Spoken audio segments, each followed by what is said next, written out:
Good evening. Sound കേൾക്കുന്നുണ്ടല്ലോ അല്ലേ?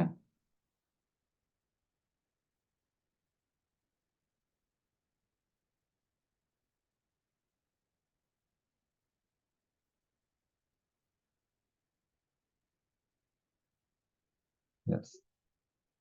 അപ്പം ഇന്നത്തെ ക്ലാസ്സിൽ ഞാൻ ഡിസ്കസ് ചെയ്യാൻ ഉദ്ദേശിക്കുന്നത് ട്രാൻസ്ഫർ പ്രൈസിംഗ് എന്നുള്ള പറഞ്ഞ ചാപ്റ്റർ ആണ്. അപ്പോൾ ട്രാൻസ്ഫർ പ്രൈസിങ്ങിനെ കുറിച്ച് ആദ്യം കുറച്ച് തിയറി വരുന്നുണ്ട്. അതിനുശേഷം കുറച്ച് പ്രോബ്ലംസുമാണ് ഇതിനകത്തുള്ളത്. ഈ ചാപ്റ്റർ ഒരുപോലെ തിയറി, അതുപോലെ തന്നെ തിയറി ക്വസ്റ്റ്യൻസും, ട്രാൻസ്ഫർ പ്രൈസിംഗ് മെത്തേഡ്സ് ഒക്കെ തിയറി ക്വസ്റ്റ്യൻസ് ആയിട്ട് ചോദിച്ചു കാണാറുണ്ട്. തിയറിക്കും അത്യാവശ്യം ഇമ്പോർട്ടൻ്റ് ഉള്ള ഒരു ചാപ്റ്റർ തന്നെയാണ്. അപ്പോൾ ഇതിന്റെ പ്രധാനമായിട്ടും ഇതിൽ നിങ്ങൾ തിയറി പഠിക്കുന്ന സമയത്ത് ട്രാൻസ്ഫർ പ്രൈസിംഗ് മെത്തേഡുകൾ എന്താണ്, what are the methods of transfer pricing, what is transfer pricing and what are the methods of transfer pricing എന്നുള്ള രീതിയിൽ മനസ്സിലാക്കുക എന്നുള്ളതാണ് ശ്രമിക്കേണ്ടത്. ഓക്കെ, ഞാൻ സ്ക്രീൻ ഷെയർ ചെയ്യാം.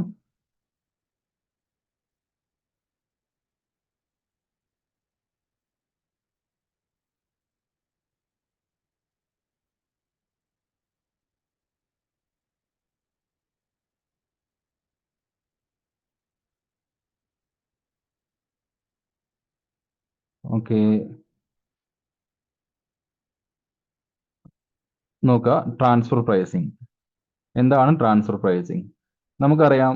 ഈ ട്രാൻസ്ഫർ പ്രൈസ് എന്നുള്ള ഈ ടേം എങ്ങനെ വന്നിട്ടുണ്ടാവുക എന്നുള്ളത് ശ്രദ്ധിച്ചു നോക്കുക. നമ്മൾ സാധാരണ നമ്മുടെ പ്രൊഡക്റ്റുകൾക്ക് നമ്മൾ ട്രാൻസ്ഫർ ചെയ്യുക എന്നുള്ള, അല്ലെങ്കിൽ നമ്മൾ വിൽക്കുന്ന സമയത്ത് നമ്മൾ പ്രൊഡക്റ്റുകൾക്ക് ഇടുന്ന ആ ഒരു പ്രൈസിനെ വിളിക്കുന്ന പേര് എന്താണ്? സെല്ലിംഗ് പ്രൈസ് എന്ന് പറയാറ് അല്ലേ? ഈ സെല്ലിംഗ് പ്രൈസ് എന്നുള്ള ടേമിന് പകരം ട്രാൻസ്ഫർ പ്രൈസ് എന്നുള്ള ടേം ഉപയോഗിക്കാനുള്ള കാരണം എന്താണ്? അത് ചിന്തിച്ചു നോക്കിയാൽ അതിനുള്ള ഉത്തരമാണ് എന്താണ് ട്രാൻസ്ഫർ പ്രൈസിംഗ് എന്നത്. ഓക്കെ, അപ്പൊ നോക്കുക. Transfer price is defined as, hello,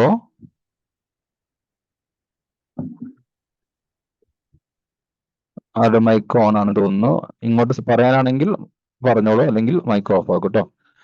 transfer price is defined as the price at which goods or service are transferred from one process or department to another or from one member of a group to another. അതായത് വളരെ simple ആയിട്ട് പറയുകയാണെങ്കിൽ, ഈ sales എന്ന് പറയുന്ന selling price എന്നുള്ള term ആണ് use ചെയ്യുന്ന സമയത്ത് അവിടെ നടക്കുന്നത് എന്താണ്? അവിടെ ഗുഡ്സ് നമ്മൾ കസ്റ്റമർക്ക് എന്ത് ചെയ്യാണ്? കൈമാറുകയാണ് ചെയ്യുന്നത്.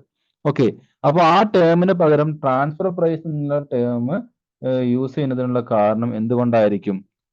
അത് യൂസ് ചെയ്യാനുള്ള കാരണം അവിടെ നടക്കുന്ന ട്രാൻസ്ഫർ എന്ന് പറയുന്നത് ഈ സ്ഥാപനത്തിന് വിത്തിനായിരിക്കാം, സ്ഥാപനത്തിനകത്തായിരിക്കാം, അല്ലെങ്കിൽ സ്ഥാപനത്തിനകത്തുള്ള മെമ്പേഴ്സിന്, അല്ലെങ്കിൽ ഗ്രൂപ്പ് കമ്പനീസ് എന്ന് പറയുന്നത്. നിങ്ങൾ ഗ്രൂപ്പ് കമ്പനി കഴിഞ്ഞ കോർപ്പറേറ്റ് അക്കൗണ്ടിംഗ് പഠിച്ചിട്ടുണ്ടായിരിക്കും. സബ്സിഡിയറി കമ്പനിയും അതുപോലെ തന്നെ എന്താണ് ഹോൾഡിംഗ് കമ്പനിയൊക്കെ. അങ്ങനെയുള്ള ആ ഒരു ഗ്രൂപ്പ് അങ്ങോട്ടുള്ള ട്രാൻസ്ഫർ ആയിരിക്കാം. ഓക്കെ, അപ്പൊ അങ്ങനെയുള്ള അവരൊരിക്കലും പുറത്തുള്ള ഒരാൾക്ക് കൊടുക്കുന്ന വിലയ്ക്കായിരിക്കില്ല അവർ, അതായത് പുറത്തുള്ള ഒരു കസ്റ്റമറിന് കൊടുക്കുന്ന വിലയ്ക്കായിരിക്കില്ല അവർ എന്ത് ചെയ്യുക? അവരുടെ സെല്ലിംഗ് പ്രൈസ് അല്ലെങ്കിൽ സാധനങ്ങൾ കൊടുക്കുക. ഒരിക്കലായിരിക്കില്ലല്ലോ. നമുക്ക് റിലേഷൻഷിപ്പ് ഉള്ള, നമുക്ക് ബന്ധമുള്ള ഒരാൾക്ക് നമ്മൾ നമ്മുടെ ഉൽപ്പന്നം കൊടുക്കുന്നത് പൊതുവെ എന്താണ്? ചെറിയൊരു ലാഭം പിടിച്ചിട്ടോ അല്ലെങ്കിൽ എന്താണ് ലാഭം പിടിക്കാതെയോ ആയിരിക്കും നമ്മൾ കൊടുക്കുക. ഓക്കെ, അപ്പൊ ആ ഒരു പ്രൈസിനെ വിളിക്കുന്ന പേരാണെന്ത്? ട്രാൻസ്ഫർ പ്രൈസ് എന്ന് പറയുന്നത്. ഇവിടെ കൊടുത്തിട്ടുള്ള ഡെഫിനിഷൻ നോക്കൂ. Price at which goods or service are transferred from one process or one department to another. അത് ഒരു പ്രോസസ്സിൽ നിന്ന് മറ്റൊരു പ്രോസസ്സിലേക്കോ, അല്ലെങ്കിൽ എന്താണ് ഒരു ഡിപ്പാർട്ട്മെന്റിൽ നിന്നും മറ്റൊരു ഡിപ്പാർട്ട്മെന്റിലേക്കോ, അല്ലെങ്കിൽ എന്താണ് വൺ ഗ്രൂപ്പ്, ഒരു ഗ്രൂപ്പിൽ നിന്നും മറ്റൊരു എന്താണ് ഒരു വൺ മെമ്പർ ഓഫ് ഗ്രൂപ്പ്, ഗ്രൂപ്പിൽ നിന്നും ഒരു ഗ്രൂപ്പിലെ ഒരു മെമ്പർക്കോ നമ്മൾ എന്ത് ചെയ്യുന്നു? ഒരു ഗുഡ്സ് ട്രാൻസ്ഫർ ചെയ്യുമ്പോൾ ഈടാക്കുന്ന പ്രൈസ് എന്താണോ ആ പ്രൈസിനെ വിളിക്കുന്ന പേരാണ് എന്ത്? ട്രാൻസ്ഫർ പ്രൈസ് എന്ന് പറയുന്നത്. ഓക്കെ, ക്ലിയർ ആണെന്ന് വിചാരിക്കുന്നു. The extent to which cost and profit are covered by the price is a matter policy. അപ്പം നമ്മുടെ ഈ ട്രാൻസ്ഫർ പ്രൈസിൽ എത്രത്തോളം കോസ്റ്റ് ഉണ്ട്, എത്രത്തോളം പ്രോഫിറ്റ് ഉണ്ട്, അതാണ് ഇവിടുത്തെ മാറ്റർ. അതായത് ഈ ട്രാൻസ്ഫർ പ്രൈസിംഗിന്റെ സബ്ജക്ട് മാറ്റർ അതാണ്. എന്താണ്? കോസ്റ്റ് കഴിഞ്ഞിട്ട് എത്ര പ്രോഫിറ്റ് ഇടുന്നു. ഓക്കെ, അതാണ് ഇവിടുത്തെ subject matter. Okay, a transfer price may for example be based upon marginal cost, full cost or market price or negotiation. ഇപ്പോൾ ട്രാൻസ്ഫർ പ്രൈസിംഗിന് ഒരുപാട് എന്തുണ്ട്? ടെക്നിക്കുകളുണ്ട്. അപ്പോൾ സാധാരണയായിട്ട് യൂസ് ചെയ്യുന്ന ടെക്നിക്ക് ഒന്നുകിൽ മാർജിനൽ കോസ്റ്റ് മെത്തേഡ് ആവും, അല്ലെങ്കിൽ ഫുൾ കോസ്റ്റ് മെത്തേഡ് ആവും, അല്ലെങ്കിൽ മാർക്കറ്റ് പ്രൈസ് അല്ലെങ്കിൽ നെഗോസിയേഷൻ മെത്തേഡ് ആവും. ഇതിൽ ആ മെത്തേഡുകളെ കുറിച്ച് നമ്മൾ ഡീറ്റെയിൽ ആയിട്ട് നോക്കുന്നുണ്ട്. അപ്പോൾ ചുരുക്കി പറഞ്ഞിട്ടുണ്ടെങ്കിൽ എന്താണ് ട്രാൻസ്ഫർ പ്രൈസ്? കമ്പനി കമ്പനിയുടെ റിലേഷൻഷിപ്പിലുള്ള ആളുകൾ, കമ്പനിയുമായിട്ട് റിലേറ്റഡ് ആയിട്ടുള്ള ആളുകൾ എന്ന് പറയുമ്പോൾ എന്തായിരിക്കും, ഒരു പ്രോസസ്സിൽ നിന്ന് മറ്റൊരു പ്രോസസ്സിലേക്കാകാം, ഒരു ഡിപ്പാർട്ട്മെന്റിൽ നിന്ന് മറ്റൊരു ഡിപ്പാർട്ട്മെന്റിലേക്കാം, അല്ലെങ്കിൽ കമ്പനിയുടെ ഗ്രൂപ്പിൽ നിന്നും ഒരു ഒരു മെമ്പർക്ക് കൊടുക്കുന്നതാവാം. അങ്ങനെ കമ്പനിക്ക് ഒരു റിലേഷൻഷിപ്പ് ഉള്ള ഒരു ആൾക്ക് അല്ലെങ്കിൽ ഒരു വ്യക്തിക്ക് കൈമാറുന്ന സമയത്ത് എന്ത് പ്രൈസ് ആണ് ഇടുന്നത് അതിനെ വിളിക്കുന്ന പേരാണ് ട്രാൻസ്ഫർ പ്രൈസ് എന്ന് പറയുന്നത്. ഓക്കെ, അപ്പം അവിടെ ഒരു ഇതാക്കി കൊടുത്തിട്ടുണ്ട്, അതിൽ നോക്കുക. റെഡ് മാർക്ക് ചെയ്തത് എന്ന് ശ്രദ്ധിച്ചു നോക്കുക. എന്താണെന്ന് വെച്ചിട്ടുണ്ടെങ്കിൽ ഇമ്പോർട്ടന്റ് പോയിന്റ് ആയിട്ട് കൊടുത്താണ്. The term transfer price used to refer to amount used in accounting for any good transferred from one division to another. അതായത് ഇത് അക്കൗണ്ടിങ്ങിൽ ഈ ഒരു ടേം ഉപയോഗിക്കുന്നത് എന്തിനാണ്, ഒരു ഡിവിഷനിൽ നിന്നും ഒരു ഡിപ്പാർട്ട്മെന്റിൽ നിന്നും, അല്ലെങ്കിൽ പ്രോഫിറ്റ് സെന്റർ ആവാം, കോസ്റ്റ് സെന്റർ ആവാം, ഇൻവെസ്റ്റ്മെന്റ് സെന്റർ ആവാം, ഈ ഒരു ഡിപ്പാർട്ട്മെന്റിൽ നിന്നും മറ്റൊരു ഡിപ്പാർട്ട്മെന്റിലേക്ക് എന്താണ് ഒരു ഗുഡ്സ് ട്രാൻസ്ഫർ ചെയ്യുന്ന സമയത്ത് എന്ത് എമൗണ്ട് ഇടണം, അല്ലെങ്കിൽ ആ എമൗണ്ടിനെ റെഫർ ചെയ്യാൻ വേണ്ടി യൂസ് ചെയ്യുന്ന ടേം ആണ് ട്രാൻസ്ഫർ പ്രൈസിങ് എന്ന് പറയുന്നത്. ഓക്കെ, നോക്കുക. Let's take an example. ഒരു എക്സാമ്പിൾ എടുത്ത് നോക്കുക. A multi product four manage it's computer centre as A profit centre. അപ്പോൾ ഒരു മൾട്ടി പ്രൊഡക്റ്റ് കമ്പനിയിൽ അവിടെ ഒരുപാട് പ്രൊഡക്റ്റ് ഉത്പാദിപ്പിക്കുന്ന ഒരു കമ്പനിയാണ്. അവിടെ കമ്പ്യൂട്ടർ എന്ന് പറഞ്ഞ ഒരു സെന്റർ ഉണ്ട്, കമ്പ്യൂട്ടർ വിൽക്കുന്ന വിഭാഗം. അതാണ് അവിടുത്തെ പ്രോഫിറ്റ് സെന്റർ എന്ന് വിചാരിക്കാം. The transfer price for services provide by computer centre to other responsibility centre is accounted as its company. അപ്പം അവിടെയുള്ള കമ്പ്യൂട്ടർ സെന്ററിൽ നിന്നും, കമ്പ്യൂട്ടർ വിൽക്കുകയല്ല, കമ്പ്യൂട്ടർ സർവീസ്, അതായത് എന്താണ് പ്രിന്റിംഗ് സർവീസ്, DTP അങ്ങനെയുള്ള സർവീസ് നൽകുന്ന ഒരു ഡിപ്പാർട്ട്മെന്റ് ഒരു മൾട്ടി പ്രൊഡക്റ്റ് കമ്പനിയിൽ ഉണ്ടെന്ന് വിചാരിക്കുക. അപ്പം ആ മൾട്ടി പ്രൊഡക്റ്റ് കമ്പനിയിലുള്ള ആ ഡിപ്പാർട്ട്മെന്റ് അവിടുത്തെ തന്നെ മറ്റ് ഡിപ്പാർട്ട്മെന്റുകൾക്ക് എന്തെങ്കിലും സേവനങ്ങൾ നൽകുന്ന സമയത്ത് ഒരു ചെറിയൊരു എമൗണ്ട് ഈടാക്കുന്നുണ്ടാവും. അപ്പൊ ആ ഈടാക്കുന്ന എമൗണ്ട് ആ ഡിപ്പാർട്ട്മെന്റിനെ സംബന്ധിച്ചുള്ള അവരുടെ റവന്യൂ ആണ്. ഓക്കെ, ആ റവന്യൂന് ഏൺ ചെയ്യുന്ന സമയത്ത് അവർ എന്ത് പ്രൈസ് ആണോ ഇടുന്നത് ആ ഒരു പ്രൈസിനെ തീരുമാനിക്കുന്ന പേരാണ് എന്ത്, ട്രാൻസ്ഫർ പ്രൈസ് എന്ന് പറയുന്നത്. Okay, transfer pricing is a mechanism for distributing revenue between different division which jointly develop manufacture and market product and service. ഈ ട്രാൻസ്ഫർ പ്രൈസിംഗ് എന്നുള്ള ഈ മെക്കാനിസം സാധാരണ യൂസ് ചെയ്യുന്നത് എന്താണ്, ജോയിൻലി ഒരുമിച്ച് പ്രൊഡ്യൂസ് ചെയ്യുന്ന പലതരം ഡിപ്പാർട്ട്മെന്റ് ഒരു പ്രൊഡക്റ്റ് അല്ലെങ്കിൽ ഒരുമിച്ച് പ്രൊഡ്യൂസ് ചെയ്യുന്ന ഉണ്ടായിരിക്കും. അതിനകത്ത് പലതരം ഡിപ്പാർട്ട്മെന്റുകൾ, പലതരം ഡിവിഷൻസ്, പലതരം ഉണ്ടായിരിക്കും. അപ്പൊ അവർ അങ്ങോട്ടും ഇങ്ങോട്ടും ഉൽപ്പന്നങ്ങൾ കൈമാറുന്ന സമയത്ത് അവരുടെ ഒരു സീക്രസി, അതായത് എന്താണ്, അവർ എത്ര കുറഞ്ഞ കോസ്റ്റില് എന്ത് ഡിപ്പാർട്ട്മെന്റിന്റെ ഒരു സീക്രസി ആണ് കേട്ടോ. അവർ എത്ര ഏത് കോസ്റ്റിനാണ് അവർ ഉൽപ്പന്നങ്ങൾ ഉൽപ്പാദിപ്പിക്കുന്നത് എന്ന് പുറത്തേക്ക് അറിയാത്ത രീതിയിൽ വരാൻ വേണ്ടിയിട്ട് അവർ ചിലർ എന്താണ് സെല്ലിംഗ് പ്രൈസിൽ പ്രോഫിറ്റും കൂടി ആഡ് ചെയ്തിട്ടായിരിക്കും കൊടുക്കുക, അല്ലെങ്കിൽ കോസ്റ്റ് പ്രൈസിലായിരിക്കും കൊടുക്കുക. അപ്പോൾ സാധാരണ പ്രോഫിറ്റും കൂടി ആഡ് ചെയ്തിട്ടാണ് കൊടുക്കുക. അപ്പൊ അത് അങ്ങനെ ചെയ്യുന്ന ഒരു മെത്തേഡ് ആണ് ശരിക്കും ട്രാൻസ്ഫർ പ്രൈസിംഗ് മെക്കാനിസം എന്ന് പറയുന്നത്. Distributing revenue between different divisions. Divisions means department ആണ് കേട്ടോ. അപ്പോൾ അല്ലെങ്കിൽ ഡിഫറെന്റ് ഫങ്ഷൻസ് ആണ്. ഓക്കെ, ഇനി അപ്പൊ ഞാൻ പറഞ്ഞു സ്ഥാപനത്തിനകത്ത് സ്ഥാപനവുമായി റിലേറ്റഡ് ആയിട്ടുള്ള ആളുകൾ നടത്തുന്ന ട്രാൻസാക്ഷൻ ആണ്, അവിടെയാണ് ഈ ട്രാൻസ്ഫർ പ്രൈസ് വരുന്നതെന്ന് പറഞ്ഞു. ഓക്കെ, അപ്പം type of internal transactions. Internal transaction എങ്ങനെയൊക്കെയാണ് ഉണ്ടാവുന്നത്? ഇന്റേണൽ ട്രാൻസാക്ഷന്റെ ഭാഗത്താണ് എന്തുണ്ടാവുക, ട്രാൻസ്ഫർ പ്രൈസ് ഉണ്ടാവുക, അല്ലെങ്കിൽ സെല്ലിംഗ് പ്രൈസ് ആയിരിക്കുമല്ലോ. പുറത്തുള്ള ഒരാൾക്ക് കൊടുക്കുകയാണെങ്കിൽ എന്തായിരിക്കും, സെല്ലിംഗ് പ്രൈസ് ആയിരിക്കും, അറിയാലോ. അപ്പം എന്തൊക്കെയാണോ, ഒന്ന് between Inter company department. Inter company department എന്ന് പറഞ്ഞാൽ കമ്പനികൾ തമ്മിലുള്ള, ഡിപ്പാർട്ട്മെന്റുകൾ തമ്മിലുള്ള ട്രാൻസാക്ഷൻ ആവാം. അതായത് പേരന്റ് കമ്പനിയാണ് സബ്സിഡറി കമ്പനി തമ്മിലുള്ള ട്രാൻസാക്ഷൻ ആണ്. പേരന്റ് കമ്പനി സബ്സിഡറി കമ്പനി തമ്മിലുള്ള ഇടപാടുകൾ. പേരന്റ് എന്താണ്, സബ്സിഡറി എന്താണെന്ന് പറയേണ്ട ആവശ്യമില്ല, നിങ്ങൾക്ക് അറിയുമായിരിക്കും. പിന്നെ between two subsidiary of the parent company. അതുപോലെ തന്നെ പേരന്റ് സബ്സിഡറി തമ്മിലല്ല, പകരം എന്താണ്, ഒരു ഗ്രൂപ്പിൽ നമ്മൾ പറഞ്ഞു ഗ്രൂപ്പ് ഓഫ് കമ്പനി എന്ന് പറയുന്ന സമയത്ത് എന്തുണ്ടാവും, ഒന്നോ അതിലധികമോ കമ്പനികൾ ചേർന്നതാണ് ഗ്രൂപ്പ് ഓഫ് കമ്പനി. അപ്പോൾ ഒരു 3 കമ്പനികളുള്ള ഒരു ഗ്രൂപ്പ് ഓഫ് കമ്പനി, അതിലൊരു കമ്പനി എ എന്ന് പറഞ്ഞ കമ്പനി പേരന്റ് കമ്പനിയും ബിയും സിയും സബ്സിഡറി കമ്പനിയാണെന്ന് വിചാരിക്കുക. അപ്പൊ അതിൽ എയുടെ സബ്സിഡറി കമ്പനി ആയിട്ടുള്ള ബിയും സിയും തമ്മിൽ ട്രാൻസാക്ഷൻ നടക്കുന്ന സമയത്ത് എന്താണ്, ബിയും സിയും തമ്മിലുള്ള ബന്ധം അവരുടെ രണ്ടിന്റെയും പേരന്റ് കമ്പനി എ ആണെന്ന് മാത്രമേ ഉള്ളൂ, അവർ തമ്മിൽ വേറെ ഡയറക്റ്റ് ബന്ധമൊന്നുമില്ല. ഓക്കെ, അപ്പൊ അങ്ങനെ ആവുന്ന സമയത്തും എന്താണ്, പേരന്റ് കമ്പനി എ ആയതുകൊണ്ട് തന്നെ അവർ തമ്മിൽ, ബിയും സിയും തമ്മിലുള്ള ട്രാൻസാക്ഷനും ചിലപ്പോൾ എന്തായിരിക്കും, പുറത്തുള്ള ആളുകൾക്ക് കൊടുക്കുന്ന അതേ പ്രൈസിലായിരിക്കില്ല, ചെറിയ അഡ്ജസ്റ്റ്മെന്റ് ഒക്കെ നടത്തിയിട്ടുള്ള പ്രൈസ് ആയിരിക്കും. അപ്പൊ ആ പ്രൈസ് എന്താണ്, ആ പ്രൈസ് ട്രാൻസ്ഫർ പ്രൈസ് ആണ്. ഏതൊക്കെ സാഹചര്യങ്ങളാണ് ഇന്ത്യൻ ട്രാൻസാക്ഷൻ നടക്കുന്നത് എന്നുള്ളതാണ്. ട്രാൻസ്ഫർ പ്രൈസിംഗ് അറേഞ്ച്മെന്റ് ഏതൊക്കെ സാഹചര്യങ്ങളാണ് വേണ്ടത്, ഈ 3 സാഹചര്യങ്ങളിലാണ് ട്രാൻസ്ഫർ പ്രൈസിംഗ് അറേഞ്ച്മെന്റ് സാധാരണ ആവശ്യമായിട്ട് വരുന്നത്. ഓക്കെ, ഇനി objectives of transfer pricing. Transfer പ്രൈസിംഗിന്റെ ലക്ഷ്യങ്ങൾ എന്തൊക്കെയാണ്? Minimising tax liability. Tax liability കുറയ്ക്കുക എന്നുള്ള ഉദ്ദേശമാണ്. നമുക്കറിയാം, കമ്പനിയെ സംബന്ധിച്ചിടത്തോളം കമ്പനി ടാക്സ് അടയ്ക്കേണ്ടത് എന്തിന്റെ മുകളിലാണ്, കമ്പനിയുടെ റവന്യൂന്റെ മുകളിലാണ്. അപ്പോൾ ഇന്ത്യൻ ട്രാൻസാക്ഷൻ ഞാൻ എന്റെ സഹോദരന് കൊടുക്കുന്നതിന് എമൗണ്ട് സെല്ലിംഗ് പ്രൈസ് ഈടാക്കിയിട്ട് അത് എന്താണ് എന്റെ റവന്യൂ ഒക്കെ കണക്കാക്കി കഴിഞ്ഞാൽ നഷ്ടം ആർക്ക് തന്നെയാണ്? എനിക്ക് തന്നെയാണ്, അല്ലെങ്കിൽ എന്റെ കുടുംബത്തിന് തന്നെയാണ്. അതേപോലെ തന്നെയാണ് നമ്മുടെ തന്നെ കമ്പനികൾ അങ്ങോട്ടും ഇങ്ങോട്ടും ട്രാൻസാക്ഷൻ ചെയ്യുന്നത് എന്താണ്? വലിയ പ്രോഫിറ്റ് മാർജിനിൽ ഇട്ട് കഴിഞ്ഞിട്ടുണ്ടെങ്കിൽ പ്രോഫിറ്റ് കൂടുതലായിട്ട് കാണുകയും ചെയ്യും. എന്താണ് ടാക്സ് വെറുതെ ഗവൺമെന്റിലേക്ക് കൊടുക്കുന്ന പോലെയോ. കാരണം എന്താണ്? ആക്ച്വലി അവിടെ പ്രോഫിറ്റ് എടുക്കേണ്ട ആവശ്യമില്ല, കാരണം നമ്മുടെ തന്നെ കമ്പനിയാണ്. അപ്പോ പക്ഷേ ഒരു റൂൾ ഉണ്ട്. എന്താണ് ഇപ്പൊ ടാക്സിന്റെ കേസിലൊക്കെ റൂൾ ഉണ്ട്.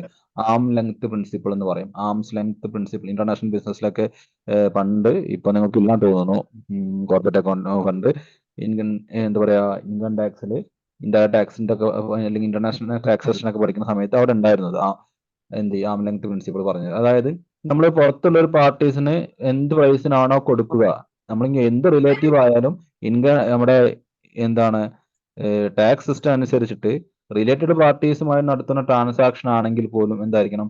അൺറിലേറ്റഡ് പാർട്ടീസുമായി നടക്കുമ്പോൾ എന്ത് പ്രൈസ് ആണോ ഇടുക ആ ഒരു പ്രൈസ് തന്നെ ഇടണം എന്നൊരു നിയമമുണ്ട്. അതായത് നമ്മൾ ടാക്സ് മിനിമൈസ് ചെയ്യാൻ വേണ്ടിയുള്ള തരികട മാർഗങ്ങളൊന്നും ചെയ്യരുത് എന്നർത്ഥം. അപ്പോൾ ഒരു ആം ലെങ്ത് പ്രിൻസിപ്പിൾ ഫോളോ ചെയ്തിട്ടായിരിക്കണം എന്ത് ചെയ്യേണ്ടത്? ടാക്സിന്റെ പോയിന്റ് ഓഫ് വ്യൂലും നമ്മൾ എന്ത് ചെയ്യേണ്ടത്? ആം ലെങ്ത് പറഞ്ഞാൽ ഒരു കൈ അകലം എന്ന് പറയും. അതായത് ഒരു അപരിചിതനായിട്ടുള്ള ഒരാളുമായിട്ട് നടത്തുന്ന ട്രാൻസാക്ഷൻ പോലെ തന്നെയായിരിക്കണം പരിചിതനായിട്ടുള്ള ആളുമായിട്ട് നടത്തുന്ന ട്രാൻസാക്ഷൻ എന്ന അർത്ഥത്തിൽ.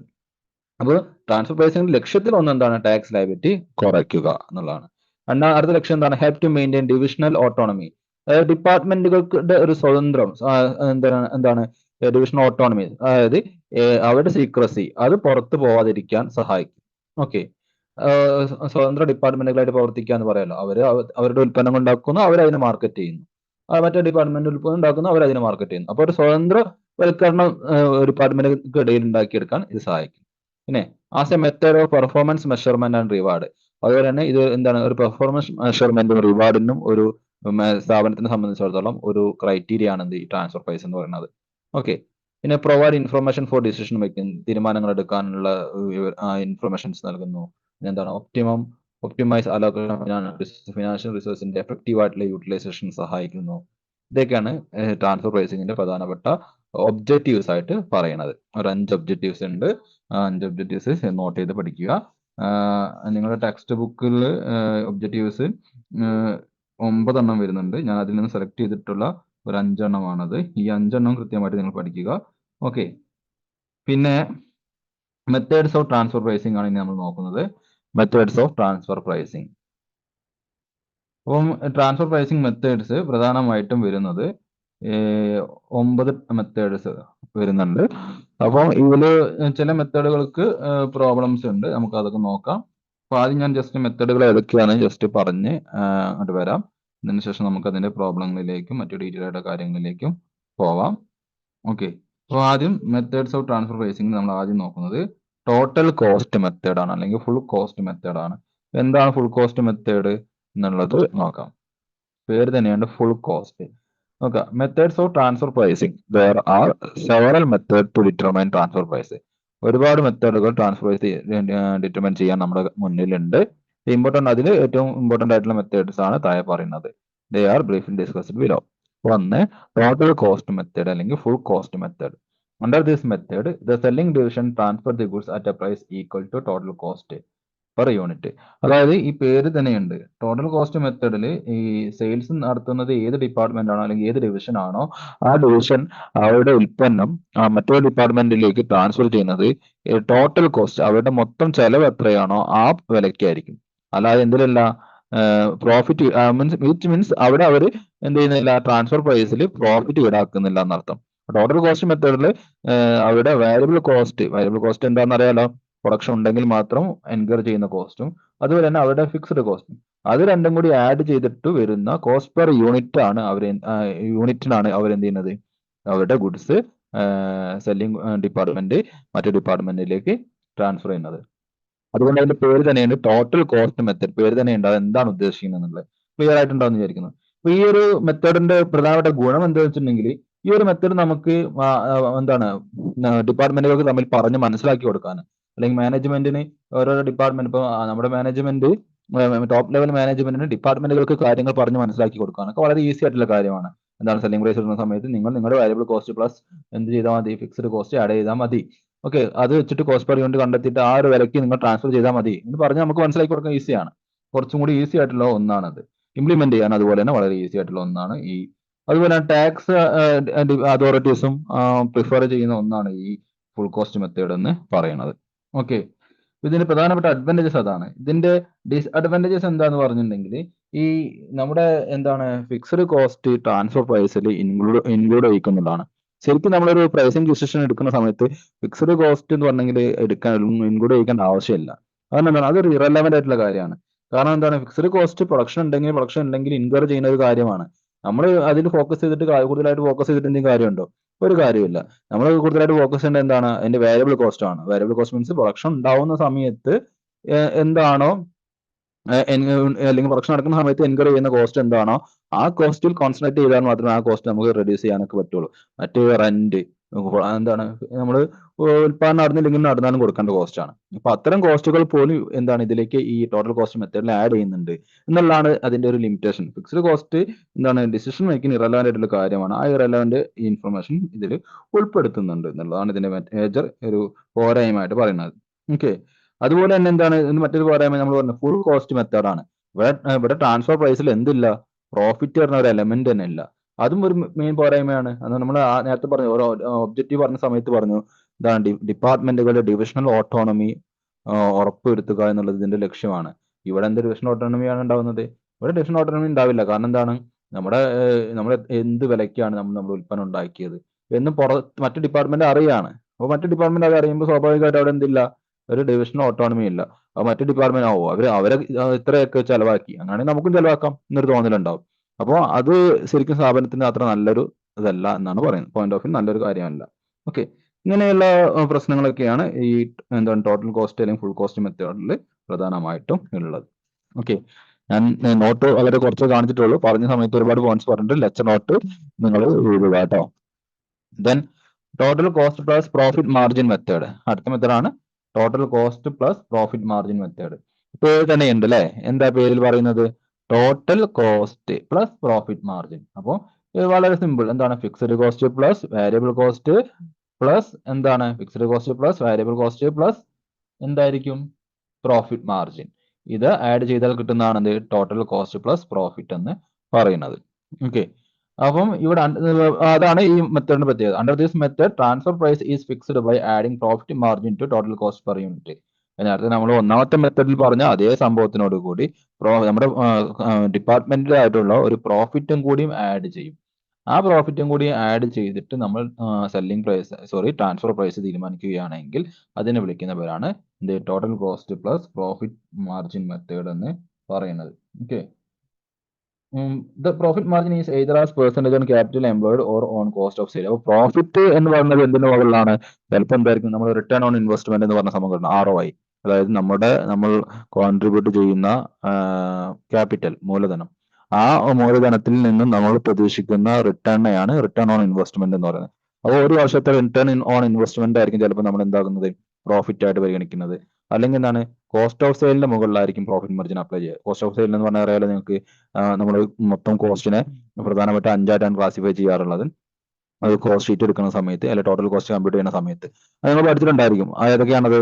ഒന്ന് പ്രൈം കോസ്റ്റ്, പിന്നെന്താണ് work cost, prime cost, work cost, cost of production, പിന്നെന്താണ് കോസ്റ്റ് ഓഫ് ഗുഡ്സ് സോൾഡ്, ഏറ്റവും ലാസ്റ്റ് കോസ്റ്റ് ഓഫ് സെയിൽ. ഇതിന്റെ ഇടയിൽ വരുന്ന സംഭവങ്ങളൊക്കെ അറിയാമല്ലോ. ഞാൻ പറയേണ്ട ആവശ്യമുണ്ട്. നമ്മൾ ചെറിയ ക്ലാസ്സിൽ പഠിച്ചു, നമ്മൾ ഇവിടെ തന്നെ പഠിച്ചിട്ടുണ്ട് എന്നാണ് തോന്നുന്നത്. അപ്പം ഈ ഒരു ഇത് എന്താണ് ഈ ഒരു സംഭവങ്ങളൊക്കെ ചിലപ്പോൾ അങ്ങനെ നമ്മൾ ഏറ്റവും അവസാനം കിട്ടുന്ന കോസ്റ്റ് ഓഫ് സെയിലിന്റെ മുകളിലായിരിക്കും ചിലപ്പോൾ എന്ത് കാണുക പ്രോഫിറ്റ് ആഡ് ചെയ്യുന്നുണ്ടാവുക. ഓക്കെ, അപ്പൊ ഇങ്ങനെ നമ്മൾ ട്രാൻസ്ഫർ പ്രൈസ് ഫിക്സ് ചെയ്യുന്ന ഒരു method total cost plus profit margin method. ഇതിനെക്കുറിച്ച് എഴുതാനൊന്നും നമുക്ക് ആ പേര് തന്നെ ധാരാളം ഇതിനെക്കുറിച്ച് എക്സ്പ്ലെയിൻ ചെയ്യാൻ. ടോട്ടൽ കോസ്റ്റ് എന്ന് പറഞ്ഞാൽ എന്താണ്? ഇതാണ് ഫിക്സ്ഡ് കോസ്റ്റ് പ്ലസ് വേരിയബിൾ. അങ്ങനെ എഴുതാം. ഫിക്സ്ഡ് കോസ്റ്റിനെ കുറിച്ച് എഴുതാം, വേരിയബിൾ കോസ്റ്റിനെ കുറിച്ച് എഴുതാം. പിന്നെന്താണ് അതിനോട് പ്രോഫിറ്റ് മാർജിൻ ആഡ് ചെയ്യുന്നു. അതെങ്ങനെ ആഡ് ചെയ്യുന്നത്? ക്യാപിറ്റൽ എംപ്ലോയിന്റെ ബേസിലാവാം, അല്ലെങ്കിൽ എന്താണ് കോസ്റ്റ് ഓഫ് സെയിലിന്റെ ബേസിലാവാം. ഇതൊക്കെ നിങ്ങൾ നിങ്ങളായിട്ടുള്ള ലാംഗ്വേജിലാണ് എഴുതിയാൽ നല്ലൊരു പാരഗ്രാഫോ നല്ലൊരു അത്യാവശ്യം മാർക്കും കിട്ടും. ഓക്കെ, ഇതിന്റെ അഡ്വാൻറ്റേജസും എന്താണ്? വളരെ സിമ്പിൾ ആണ്. നേരത്തെ പറഞ്ഞ പോലെ തന്നെ വളരെ കൺവീനിയന്റ് ആയിട്ടുള്ള മെത്തേഡാണ്. കാരണം ഇതും നമുക്ക് പറഞ്ഞ് മനസ്സിലാക്കി കൊടുക്കാൻ അത്ര പ്രയാസം എന്നുള്ള കാര്യമില്ല. എന്താണ് ടോട്ടൽ കോസ്റ്റ് നമ്മൾ കണ്ടെത്തുന്നു, അതിന്റെ മുകളിൽ ചെറിയൊരു പെർസെന്റേജ് പ്രോഫിറ്റ് ആഡ് ചെയ്യുന്നു എന്ന് പറയാം. ഇതിന്റെ വേറൊരു ഗുണം എന്താ വെച്ചാൽ നമുക്ക് നമ്മുടെ എന്താണ് ഡിപ്പാർട്ട്മെന്റിന്റെ കോൺഫിഡൻഷ്യാലിറ്റി, അതായത് ഓരോ ഡിപ്പാർട്ട്മെന്റ് ഉൽപ്പാദിപ്പിക്കുന്ന കോസ്റ്റ് എത്രയാണ്, അതായത് കോസ്റ്റ് കോൺഫിഡൻഷ്യാലിറ്റി ഇവിടെ ഉണ്ടാവും എന്നുള്ളതാണ്. കാരണം ഇത് പുറത്തറിയില്ലല്ലോ. കാരണം നമ്മൾ ഒരു പ്രോഫിറ്റ്, നമ്മൾ നമ്മുടെ സെല്ലിംഗ് പ്രൈസിൽ ഒരു പ്രോഫിറ്റും കൂടി ആഡ് ചെയ്തിട്ടാണ് നമ്മൾ ആർക്ക് കൊടുക്കുന്നത്, മറ്റേ ഡിപ്പാർട്ട്മെന്റിന് കൊടുക്കുന്നത്. അപ്പൊ അവരെ സംബന്ധിച്ചിടത്തോളം ഇനി എ എന്ന് പറഞ്ഞ ഡിപ്പാർട്ട്മെന്റ് ഇത് ഉൽപ്പാദിപ്പിച്ചത് എത്രയ്ക്കാണ് എന്ന് അവർക്ക് അറിയില്ല. അവർ വിചാരിക്കുന്നത് ഇതിൽ അവർ സെല്ലിംഗ് പ്രൈസിൽ പ്രോഫിറ്റ് ഉള്ളത് കൊണ്ട് ഈ പ്രോഫിറ്റ് കൊണ്ടായിരിക്കും ഇത്രയധികം പ്രൈസ് വന്നിട്ടുള്ളത്. അപ്പൊ കോസ്റ്റ് കുറച്ചുണ്ടാകും. അപ്പൊ ഇവരുണ്ടാക്കുന്ന ലാഭം എത്രയാണ് എന്ന് മറ്റേ ഡിപ്പാർട്ട്മെന്റിന് അറിയില്ല. അപ്പൊ സ്വാഭാവികമായിട്ട് എന്താണ്, മറ്റു ഡിപ്പാർട്ട്മെന്റും എന്ത് ചെയ്യും, അവർ കൂടുതൽ പ്രോഫിറ്റ് ഉണ്ടാക്കിയിട്ടുണ്ട്. അപ്പൊ നമ്മളായിട്ട് മോശമായാൽ അതൊരു പ്രശ്നമായിരിക്കും. നമ്മുടെ എന്താണ് മോട്ടിവേഷൻ അല്ലെങ്കിൽ നമ്മുടെ ഇൻസെന്റീവ്സിനൊക്കെ അത് ബാധിക്കുമെന്ന് വിചാരിച്ചിട്ട് ഇവരും നന്നായിട്ട് പ്രോഫിറ്റ് ഉണ്ടാക്കാൻ ശ്രമിക്കും. അങ്ങനെ പരസ്പരം പ്രോഫിറ്റ് ഉണ്ടാക്കാൻ ശ്രമിക്കുമ്പോൾ അതിന്റെ ഓവറോൾ ബെനിഫിറ്റ് കമ്പനിക്ക് തന്നെയായിരിക്കും. അതാണ് ഇതിന്റെ ഒരു അഡ്വാൻറ്റേജ് ആയിട്ട് നമുക്ക് പറയാനുള്ളത്.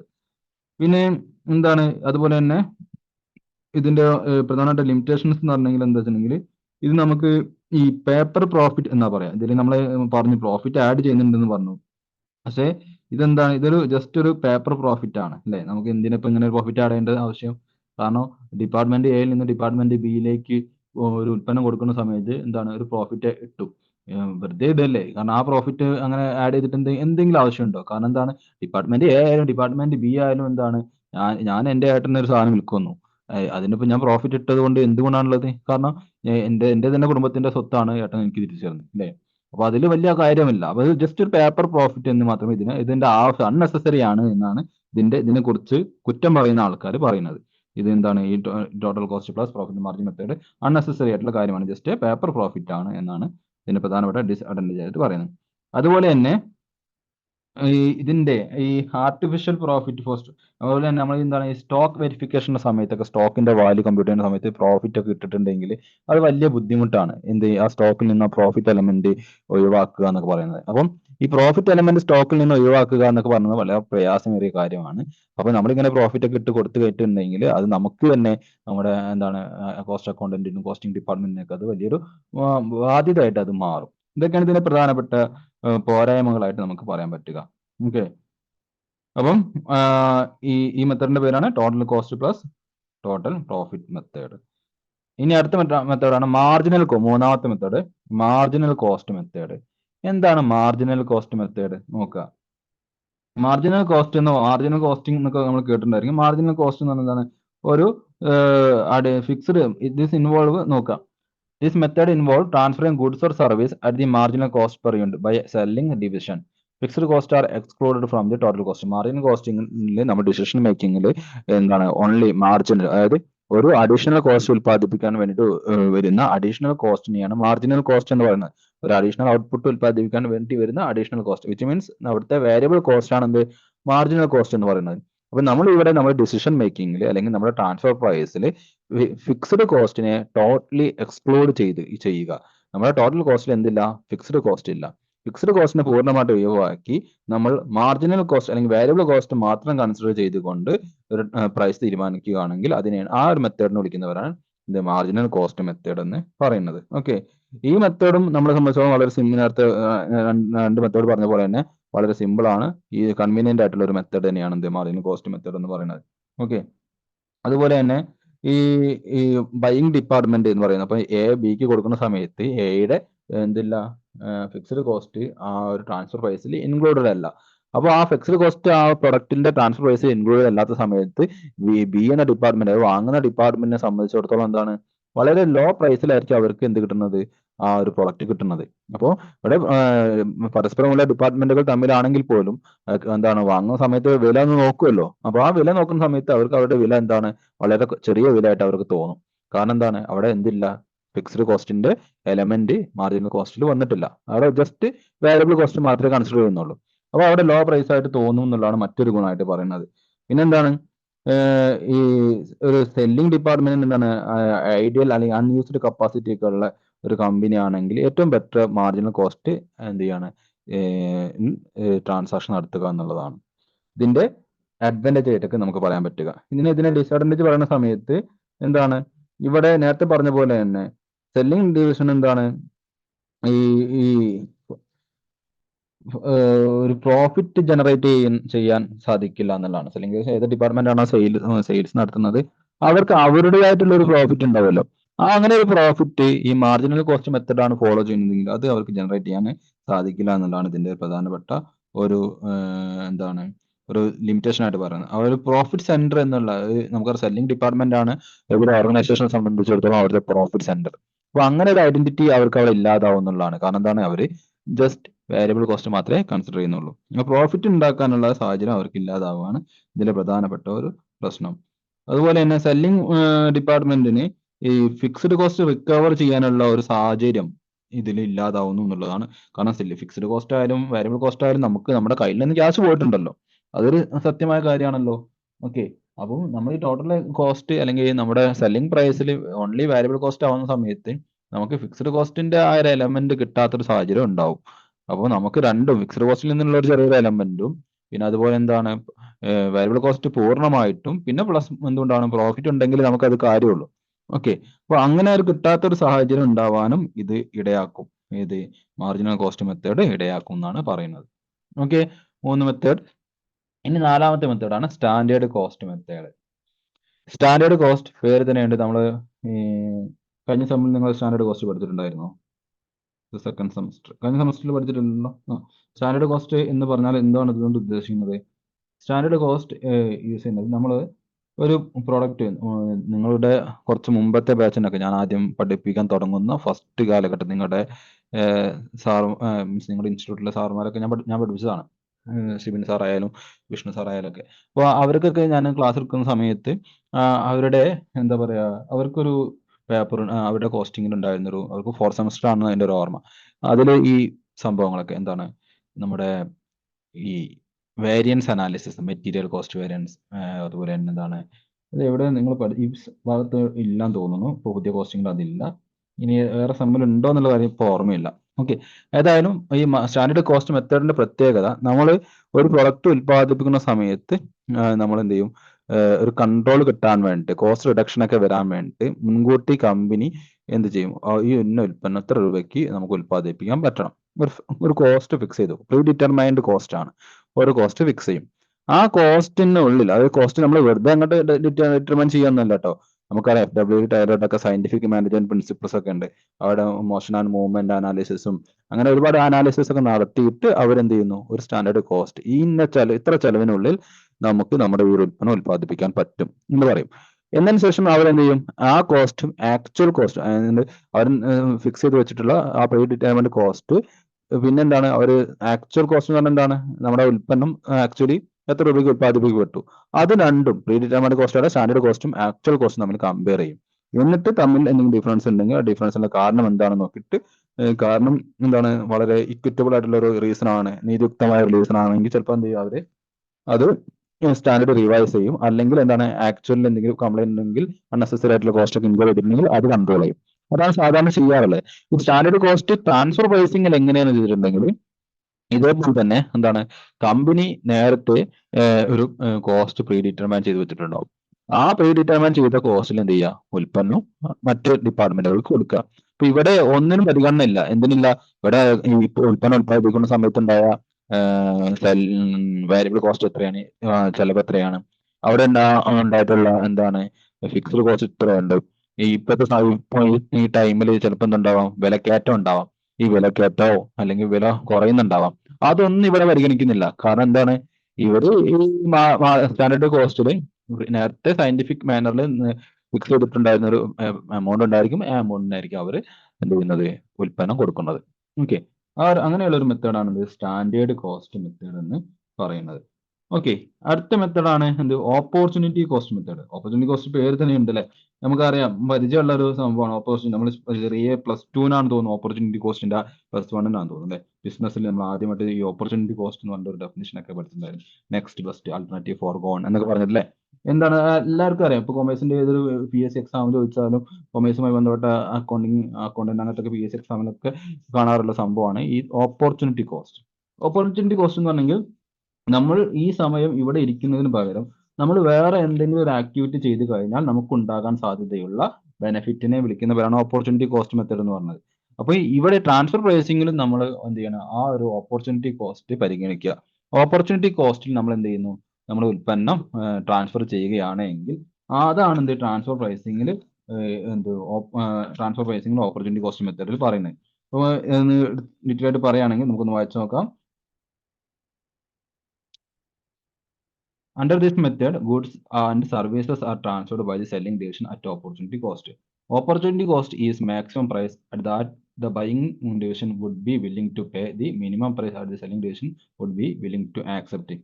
The opportunity cost എന്ന് പറഞ്ഞെങ്കിൽ ബൈയിങ് ഡിപ്പാർട്ട്മെന്റ് എന്താണ് ആ ഒരു ഉൽപ്പന്നത്തിന് കൊടുക്കുവാൻ തയ്യാറാവുന്ന മാക്സിമം എമൗണ്ട്. ഓക്കെ, അതുപോലെ തന്നെ സെല്ലിംഗ് ഡിപ്പാർട്ട്മെന്റ് അവരുടെ ഉൽപ്പന്നം വിൽക്കുവാൻ അവർ ബൈയിങ് ഡിപ്പാർട്ട്മെന്റ് ബി എന്ന ബൈയിങ് ഡിപ്പാർട്ട്മെന്റ് എന്താണ് കുറച്ച് പെന്നുകളാണ് അവർ വാങ്ങാൻ ഉദ്ദേശിക്കുന്നതായിരിക്കുക. അവർ ആ പെന്ന് എന്താണ് ബൈയിങ് ഡിപ്പാർട്ട്മെന്റ് മാക്സിമം ആ പെന്നിന് വേണ്ടി ചെലവാക്കാൻ ഉദ്ദേശിക്കുന്നത് ഒരു 10 രൂപയാണെങ്കിൽ ആ 10 രൂപയാണ് എന്ത് അവിടുത്തെ ഓപ്പർച്യൂണിറ്റി കോസ്റ്റ്. അതുപോലെ തന്നെ എന്താണ് ഈ സെല്ലിംഗ് ഡിപ്പാർട്ട്മെന്റ് മാക്സിമം വില കുറച്ചിട്ട് ആ ഒരു പെന്ന് വിൽക്കുന്നത് ഒരു 8 രൂപയ്ക്കാണെന്ന് വിചാരിച്ചോളൂ. ഓക്കെ, അപ്പോൾ എന്താണ് അവിടുത്തെ ഓപ്പർച്യൂണിറ്റി കോസ്റ്റ് എന്ന് പറയുന്നത് രണ്ട് ഡിപ്പാർട്ട്മെന്റുകളുണ്ട്, ബൈയിങ് ഡിപ്പാർട്ട്മെന്റും അതുപോലെ തന്നെ സെല്ലിംഗ് ഡിപ്പാർട്ട്മെന്റും ഈ വിൽക്കുവാൻ അല്ലെങ്കിൽ വാങ്ങുവാൻ വില്ലിംഗ് ആയിട്ടുള്ള ഒരു പ്രൈസ് ഉണ്ടായിരിക്കും. ആ പ്രൈസിനെ വിളിക്കുന്നവരാണ് എന്ത് ഓപ്പർച്യൂണിറ്റി കോസ്റ്റ് എന്ന് പറയുന്നത്. ആ പ്രൈസിന് എന്ത് ചെയ്യുക, ഉൽപ്പന്നങ്ങൾ ട്രാൻസ്ഫർ ചെയ്യുക. അതാണ് ഓപ്പർച്യൂണിറ്റി കോസ്റ്റ് മെത്തേഡിന്റെ പ്രത്യേകത ആയിട്ട് പറയുന്നത്. Okay, clear? പിന്നെ അടുത്തതാണ് എന്ത് മാർക്കറ്റ് പ്രൈസ് മെത്തേഡ്. നോക്കാം. മാർക്കറ്റ് പ്രൈസ് മെത്തേഡ് എന്ന് പറഞ്ഞാൽ എന്താണ്, പേര് തന്നെ മാർക്കറ്റ് പ്രൈസ്. അതായത് നമ്മുടെ ഈ ഉൽപ്പന്നം നമ്മൾ വിൽക്കുന്ന പുറത്തേക്കല്ല, ഇവിടെ കമ്പനിക്ക് അകത്തുള്ള ആൾക്കാർക്കാണ് ഉൽപ്പന്നം കൊടുക്കുന്നത്. അപ്പോൾ കമ്പനി ഈ ഉൽപ്പന്നം കമ്പനിയുടെ റിലേറ്റീവ് പാർട്ടീസിന് കൊടുക്കുന്ന സമയത്ത് ഇതേ ഉൽപ്പന്നം പുറത്തുള്ള ഒരു മാർക്കറ്റിൽ വിൽക്കപ്പെടുന്നത് ഏത് രൂപയ്ക്കാണോ അതേ രൂപയ്ക്ക് എന്ത് ചെയ്യുക, ട്രാൻസ്ഫർ ചെയ്യുക. അപ്പോൾ വളരെ സിമ്പിൾ ആയിട്ടൊരു മെത്തേഡാണ്. മാർക്കറ്റിൽ യൂസ് ചെയ്യുന്ന ഏത് പ്രൈസ് ആണെന്ന് മനസ്സിലാക്കുക, ആ പ്രൈസിന് തന്നെ നമ്മൾ എന്ത് ചെയ്യുന്നു, നമ്മുടെ ഉൽപ്പന്നം നമ്മൾ വിൽക്കുക. ഓക്കെ, അതാണ് മാർക്കറ്റ് പ്രൈസ് മെത്തേഡ് എന്ന് പറയുന്ന ഈ മെത്തേഡിൽ പറയുന്നത്. ഓക്കെ, ഓരോ മെത്തേഡുകളുടെ തിയറി ജസ്റ്റ് മനസ്സിലാക്കുക. ഇതിലെല്ലാ മെത്തേഡും നമുക്ക് പ്രോബ്ലം ഇല്ല. പ്രോബ്ലം 2-3 മെത്തേഡ്സ് പ്രോബ്ലം ഉണ്ട്. ആ മെത്തേഡ് നമുക്ക് പ്രോബ്ലം ചെയ്യുമ്പോൾ മനസ്സിലാവും. ഇതിൽ മെത്തേഡുകൾ നോക്കിയിട്ടല്ല ശരിക്കും പ്രോബ്ലം ചെയ്യുന്ന സമയത്ത് ഏത് മെത്തേഡാണെന്ന് നമുക്ക് അറിഞ്ഞിരിക്കേണ്ട ആവശ്യം. നമുക്ക് ആ പ്രോബ്ലം വായിച്ച് അതിന്റെ മീനിങ് മനസ്സിലാക്കി പ്രൈസ് തീരുമാനിക്കാൻ പറ്റണം. പ്രോബ്ലം വായിക്കുക, അർത്ഥം മനസ്സിലാക്കുക, എങ്ങനെയാണ് പ്രൈസ് ഫിക്സ് ചെയ്യേണ്ടതിനെ കുറിച്ചൊക്കെ പ്രോബ്ലത്തിനകത്ത് ഇങ്ങനെ പറയും. ആ പറയുന്ന അനുസരിച്ച് നമ്മൾ കൃത്യമായിട്ട് എന്ത് ചെയ്യുക, കോസ്റ്റ് കണ്ടെത്തി പ്രൈസ് ഫിക്സ് ചെയ്താൽ മതി. പ്രോബ്ലത്തിനകത്തുണ്ടാവും ഫിക്സ് ചെയ്യേണ്ടത് എങ്ങനെയാണെന്നുള്ള കാര്യം പാരഗ്രാഫിൽ പറഞ്ഞിട്ടുണ്ടാവും.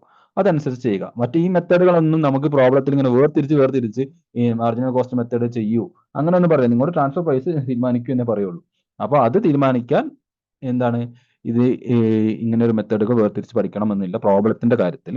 പക്ഷെ തിയറി ക്വസ്റ്റ്യൻ ആൻസർ ചെയ്യാൻ വേണ്ടി ഈ മെത്തേഡുകളെ വേർതിരിച്ച് എന്താണ് അതിന്റെ ഓരോന്നിനും കാതലായിട്ടുള്ള ഡിഫറൻസ് എന്താണെന്നുള്ളത് മനസ്സിലാക്കി വെക്കുക. അപ്പോൾ മാർക്കറ്റ് പ്രൈസ് മെത്തേഡ് എന്ന് പറഞ്ഞാൽ അതാണ്. ഇനി അടുത്താണ് നെഗോഷിയേറ്റഡ് പ്രൈസ് മെത്തേഡ്. നെഗോഷിയേഷൻ എന്ന് പറഞ്ഞാൽ തന്നെ അതിന്റെ മീനിങ് ഉണ്ട്. അത് നെഗോഷിയേഷൻ എന്ന് പറഞ്ഞാൽ എന്താണ്, പൊതുവെ സാധാരണ സാധനങ്ങൾ വാങ്ങുന്ന സമയത്ത് ആളുകൾ നടത്തുന്ന ഒന്നാണ് എന്ത് ചെയ്യുക, വില പേശുക എന്ന് പറയുമല്ലോ. ഇപ്പൊ ഡിപ്പാർട്ട്മെന്റുകൾ തമ്മിലാണ് ഇവിടെ വില പേശുന്നത് അല്ലെ. അതായത് ബൈയിങ് ഡിപ്പാർട്ട്മെന്റ് ഇവിടെ കമ്പനിയും പുറത്തുള്ള ഒരു കസ്റ്റമറുമായിട്ടാണെങ്കിൽ വില പേശുന്നതിനൊരു അർത്ഥമുണ്ട്. പക്ഷെ ഇവിടെ ഈ ട്രാൻസ്ഫർ പ്രൈസിംഗിൽ നമുക്കറിയാം, നമുക്ക് ബന്ധമുള്ള നമ്മുടെ ഡിവിഷൻസ്, നമ്മുടെ തന്നെ കമ്പനിയുടെ ഡിവിഷൻസോ അല്ലെങ്കിൽ എന്താണ് ഗ്രൂപ്പിൽപ്പെട്ട സബ്സിഡറി കമ്പനീസോ ഒക്കെ ആയിരിക്കും. അപ്പൊ അവർ തമ്മിൽ നടക്കുന്ന വില പേശിയിട്ട് തീരുമാനിക്കുക, സെല്ലിംഗ് പ്രൈസ് തീരുമാനിക്കുന്ന ഒരു രീതിയാണ് നെഗോഷിയേഷൻ പ്രൈസ് മെത്തേഡ് എന്ന് പറയുന്നത്. ഓക്കെ, നോക്കുക. Under this method the buying department and selling department will negotiate between them and a mutually agreed price is arrived at. അവിടെ ബൈയിങ് ഡിപ്പാർട്ട്മെന്റും സെല്ലിംഗ് ഡിപ്പാർട്ട്മെന്റ് എന്താണ് അവർ തമ്മിൽ ഒരു എന്തുണ്ടാക്കും, വിലപേശൽ നടക്കും. അങ്ങനെ അവർ തമ്മിൽ വിലപേശലൊക്കെ നടന്നതിന് ശേഷം അവർ തമ്മിൽ മ്യൂച്വൽ രണ്ടുപേർക്കും എന്താണ് സ്വീകാര്യമായിട്ടുള്ള ഒരു പ്രൈസിലേക്ക് എത്തും. ആ പ്രൈസിൽ സാധനം വിൽക്കും. അതാണ് നെഗോഷിയേറ്റഡ് പ്രൈസ് എന്ന് പറയുന്നത്. ഓക്കെ, അടുത്ത മെത്തേഡാണ് 8th മെത്തേഡാണ് എന്ത്, arm length method. Arm's length method ഞാൻ നേരത്തെ തന്നെ പറഞ്ഞിരുന്നു. എന്താണ് ആംസ് ലെങ്ത്? അതായത് നമ്മുടെ ആംസ് എന്ന കൈ, അപ്പൊ ഒരു കൈ അകലം. നമ്മൾ എത്ര റിലേറ്റീവ് ആണെങ്കിലും നമ്മൾ എന്ത് ചെയ്യണം, അവനൊരു കൈ അകലത്ത് വെക്കണം. ബിസിനസ്സിന്റെ അങ്ങനെ തന്നെ വെക്കണം. അപ്പൊ നമ്മൾ ആ രീതി, അതായത് നമ്മൾ റിലേറ്റഡ് പാർട്ടിക്ക് നമ്മുടെ ഒരു ഉൽപ്പന്നം വിൽക്കുന്ന സമയത്ത് അൺറിലേറ്റഡ് പാർട്ടിക്ക് എങ്ങനെയാണോ കൊടുക്കുക അതേ വിലയ്ക്ക് അതേ ഒരു കണ്ടീഷനിൽ നമ്മൾ എന്ത് ചെയ്യണം, സെല്ലിംഗ് പ്രൈസ് ഇടുകയാണെങ്കിൽ അതിനെ വിളിക്കുന്നവരാണ് ആംസ് ലെങ്ത്. നമ്മുടെ റിലേറ്റഡ് ആണ്, നമ്മുടെ റിലേറ്റീവ് ആണ്, നമ്മുടെ എന്താണ് ഗ്രൂപ്പിൽപ്പെട്ട കമ്പനിയാണ്, നമ്മുടെ സ്വന്തം ഡിപ്പാർട്ട്മെന്റിലെ സോറി നമ്മുടെ പിന്നെ കമ്പനിയിലെ മറ്റൊരു ഡിപ്പാർട്ട്മെന്റ് ആണ്. അതൊക്കെ അവിടെ നിൽക്കട്ടെ, അതൊന്നും നമ്മൾ എന്ത് ചെയ്യുന്നില്ല, പ്രൈസിംഗ് ഡിസിഷനെ ബാധിക്കുന്നില്ല. പകരം നമ്മൾ എന്ത് ചെയ്യുന്നു, നമ്മൾ ഒരു അൺറിലേറ്റഡ് പാർട്ടി, ഒരു ഇൻഡിപെൻഡന്റ് പാർട്ടിക്ക് ആയിട്ടാണ് നമ്മൾ ഇടപെടുന്നത്. അങ്ങനെ ഇടപെടുമ്പോൾ ഒരു അൺറിലേറ്റഡ് പാർട്ടിക്ക് നമ്മൾ എന്താണോ ഇടുക, എന്ത് എമൗണ്ടിനാണ് നമ്മൾ ഉൽപ്പന്നം കൊടുക്കുക, ആ ഉൽപ്പന്നമായിരിക്കും, ആ ഒരു പ്രൈസ് ആയിരിക്കും നമ്മൾ ഇവിടെ ഇടുക. അതാണ് ആംസ് ലെങ്ത് മെത്തേഡ് എന്ന് പറയുന്നത്. വായിച്ച് നോക്കിയാൽ കാണാൻ പറ്റും നമുക്ക്. Out with unrelated parties and similar condition. അതായത് നമ്മൾ എന്താണ് ഇൻഡിപെൻഡന്റ് ട്രാൻസാക്ഷൻ ആണ് ഇവിടെ നടത്തുന്നത്.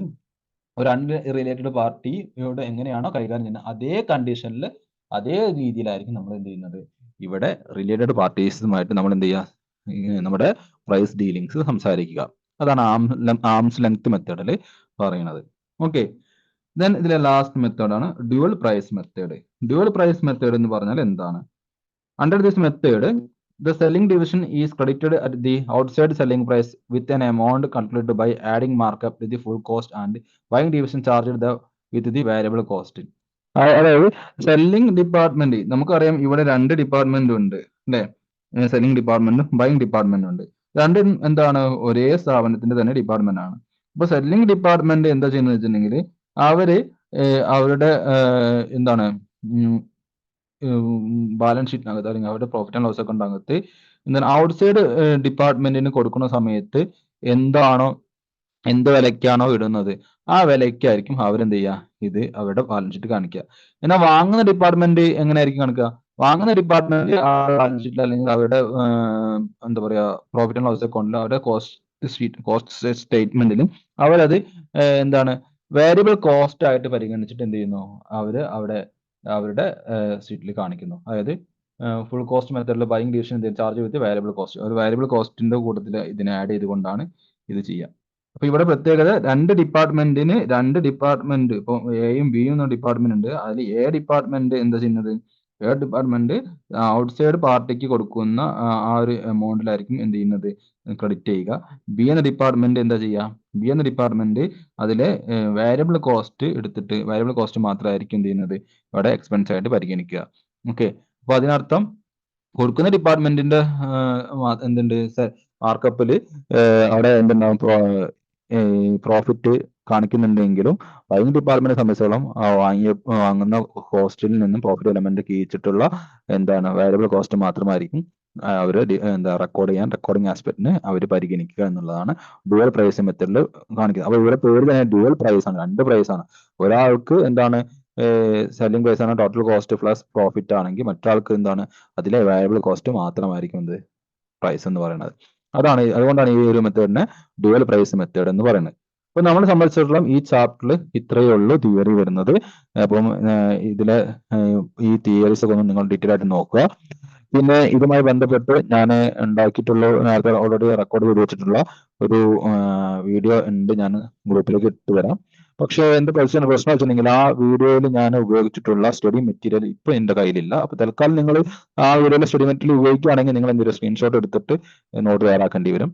അല്ലെങ്കിൽ ഈ വീഡിയോ ക്ലാസ് ഞാൻ റെക്കോർഡ് ചെയ്തിട്ടുണ്ട്, ഈ റെക്കോർഡ് ഞാൻ അയച്ചു തരാം. ഇത് പോരാ എങ്കിൽ നിങ്ങൾ ആ വീഡിയോ കാണുക, അതിലെ നോട്ട് നിങ്ങൾ എന്ത് ചെയ്യേണ്ടി വരും, ഞാൻ പറഞ്ഞ പോലെ സ്ക്രീൻഷോട്ട് എടുത്തിട്ട് എഴുതേണ്ടി വരും. കാരണം അതിന്റെ മെറ്റീരിയൽ ഇപ്പൊ എന്റെ കയ്യിൽ അവൈലബിൾ അല്ല.